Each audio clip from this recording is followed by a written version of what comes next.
So, how do you make money woodworking? Today, let's talk about that.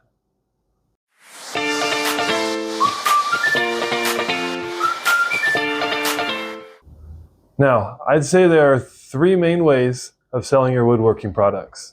The first one is going to be online sales, which is very rough to get into in my experience. This is because anytime you're trying to sell online, you're having to compete with industrial sized and commercial sized shops that are making these same products you are, but way cheaper, way faster, and they have much bigger marketing teams that are just going to overwhelm you and drown you out. It is going to be an upstream battle the entire way. Customers really just see prices when they're shopping online. They do look at reviews, but reviews mean very little to most people because until you actually buy a product, you don't know what kind of quality it is. So when customers are looking at your product versus a product from a commercial or industrial sized shop, they're the same to the customer. All the customer is going to see is the price difference. So if you can't beat the price of that commercial sized shop, your product's not going to sell very well. To make matters worse, websites like Etsy, which used to favor custom, homemade, handmade goods, are now mostly commercialized as well. If you scroll through Etsy, almost everything you're seeing is no longer made by one single person in one little shop like it used to be. It is now all made on a commercial level. Which brings me to option number 2 for selling woodworking goods, and that is going to be Facebook Marketplace, Craigslist, and other similar websites. Now you might still consider these online sales, but to me, selling through Facebook Marketplace and Craigslist is much more personal. You're not going to compete with the same commercial and industrial sized shops that you will when you're selling products online. Now, if you're going to sell on Facebook or Craigslist, I would recommend starting off by making a portfolio. A portfolio is going to include all the projects you've ever made that were good enough for you to sell to people. When setting up your portfolio, make sure you have great pictures, good product placement, and always make sure you keep at least one of any item you're trying to sell on hand at any given time. This is because a lot of buyers you'll run into on the local side are impulsive buyers. They just are scrolling through Facebook Marketplace or Craigslist. They see an item and the brain says, hey, I want to buy this right now. So they message you. If you reply to them and say, hey, I can have it ready in 3 days, by the time that 3 days comes around, more than likely, they're not going to want to buy your product anymore. So always try to keep one of any item around. That way, if someone does message you and say, no, I want this today, can you have it today? You can say, yes, I can. If you're trying to sell furniture, also advertise custom-built furniture. This will open up the market a lot for you because a lot of people are going to want cabinets or shelving, dressers built to their own specifications and dimensions. And if you can meet those needs, then you're going to have a lot more customers. It's also important to not only make ads locally, but also post ads in the big cities near you. This will give you the largest customer base possible and will just give you that many more sales. You could think of it if you get 3 sales for every 10,000 people. If you only live in a city with 10,000 people, you're only going to get 3 sales. If you live in a city with 100,000 people, you're going to get 10 times that many sales. Now, the third way you can sell woodworking goods is at craft shows, vendor shows, or local farmers markets. These are another great option for selling your goods, but they do often require some travel on your part. When selling at these events, it is very important to focus on small, cheap, and portable items. Examples of these items are bottle openers, cutting boards, boxes, small home decor, bath trays, serving trays, and little book stands. If you also have a laser cutter, you can offer personalization for any of the goods you're selling. I found that this will draw in a few more clients that really want that unique personalized aspect added to their goods. People are going to want to buy cheap, unique, and portable items that they're willing to carry around for a long period of time because they either have to carry it or they have to walk back to their car or their hotel room to put it away. I try to focus on items between the $5 and $20 range because I found that this is a pretty typical range for what people are willing to spend at these shows. So, how do we build projects that we can sell in the $5 to $20 range? The trick to that is to get good at using less desirable lumber. This will include pine and cedar fence pickets, cold lumber, paint-ready boards or paint-grade boards, and also free pallets if that's something you want to work with. Especially early on, I'd say to try to avoid hardwoods as much as you can, because hardwoods are much more expensive to work with. And if your skills aren't very good or your tools aren't very good, you're going to have a lot of scrap or a lot of mess ups, and you're going to lose money because of this. Try to practice and build with cheaper quality wood and build up that experience and that skill so that when you do eventually move into hardwoods, you're not having very much waste and you're not ruining your projects due to a lack of skill or bad tools. If you do want to work with some hardwoods early on, I would recommend poplar and oak. Oak is more expensive, poplar is a little bit cheaper, but poplar is also much softer, closer to what a pine board is going to be. Poplar, however, looks very similar to cherry if you stain it red. So if the project you're trying to do wants to use cherry, poplar can be a good alternative on a low budget. Now, before I go over the projects that I've made and sold locally as well as at craft shows, I want to talk about point of sale. Point of sale is how you're going to accept payments for any goods you're selling.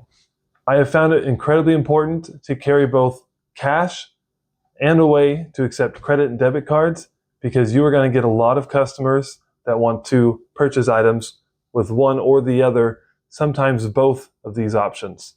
So if you do not have one of these options available, then you are going to be missing out on sales and missing out on money that you could be making.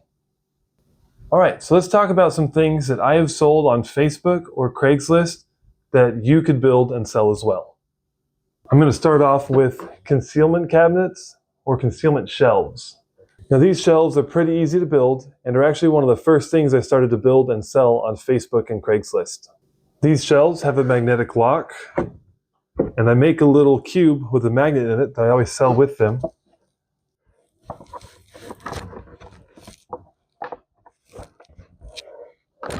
You can then use that magnet to open up the front panel, revealing whatever you are concealing inside. These shelves I usually build using pine fence pickets, which run about $2.50 to $3 a piece. And the shelves only use a couple of them, so cost is very low. The hardware does add a little more to the price, but you can build one of these for about $15 to $20. You can sell these on Facebook and Craigslist for $100 to $150. I also built mine so that I can customize the interior panel on the door for whatever the client wants me to put on there. Another project I make and have sold are these mountain shelves. I make these usually using cold lumber, which is 50 to 70% off, depending on which store you go to. And it usually just has a little crack at one end, or it might be a little bit warped, but it can be worked with. These mountain shelves are also extremely cheap to build, and you can sell them for $80 to $100. I actually modeled this shelf off of one I saw online that people were selling for $200. Now, come every spring, I also like to make planter boxes, and they're usually built to order for customers.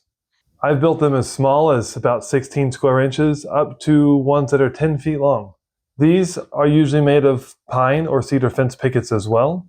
The bigger ones I've made have cost me about $70 in lumber and took about 2 or 3 hours to build, but I was able to sell them for $300 or $400 each, which was a very nice profit.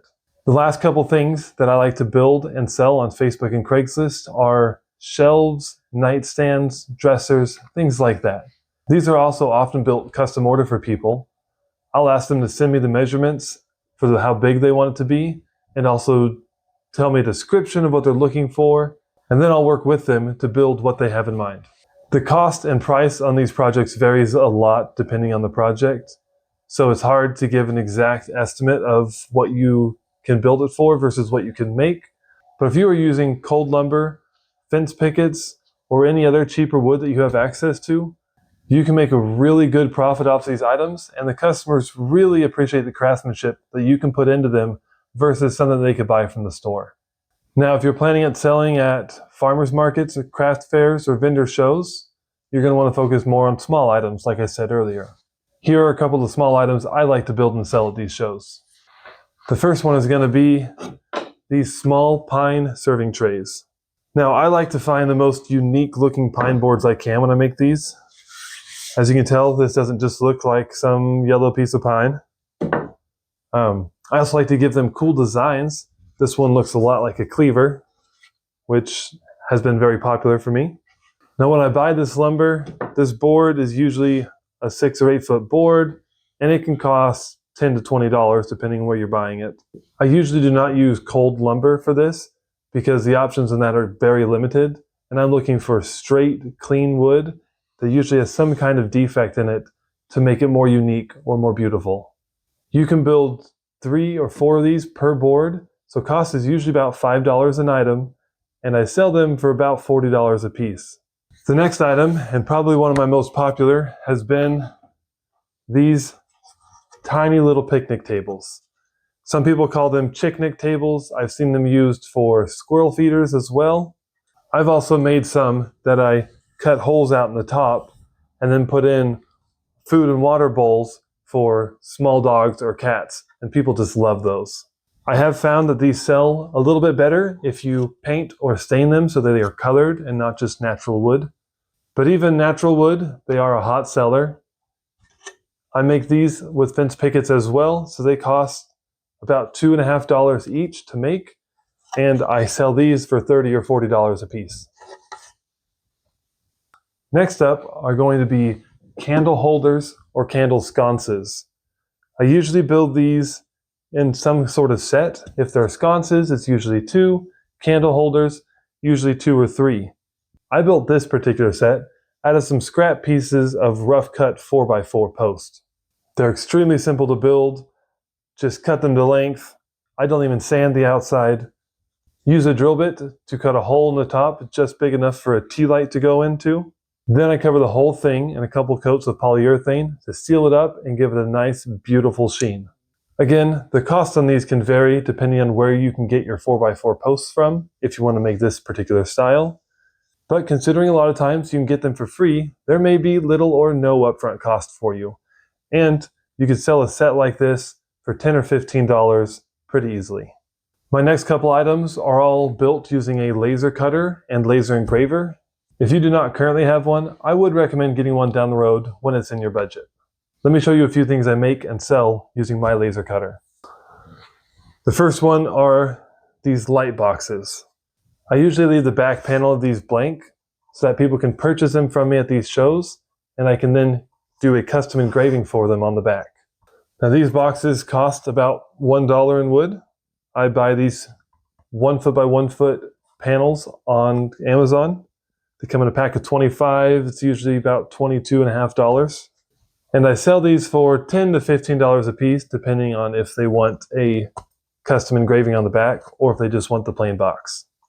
Next up is a much more intricate light box that I do not custom build for people. These take much longer to build and assemble, so I have to have them kind of pre-built before I go to these shows.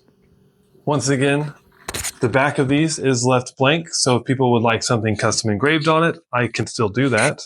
These cost me about $4 or $5 to make, and I sell them for $40. Last but not least are bottle openers. Now, you can build these for very cheap if you'd like. The metal hardware for these bottle openers can be purchased on Amazon pretty cheap, but I find that just purchasing pre-made bottle openers on Amazon is also still very cheap, about $1 a unit, and saves me a lot of time. I find this is a better deal to purchase these pre-made than to try and buy the hardware and then make them myself. I sell these at craft shows and vendor shows and farmers markets by offering custom engraving on them. People love to get their names on them. They love to get a funny drinking slogan printed on them. I've had people buy them for their college dorms or as gag gifts. If you are offering something like this, very cheap and with custom engravings, you are going to sell a lot of these. So I sell them for $5. They cost me $1. That's $4 a profit. Usually takes me about 5 minutes to do the engraving. Very much worth it. All right, guys. Thank you so much for joining me today and allowing me to share with you how I make money woodworking.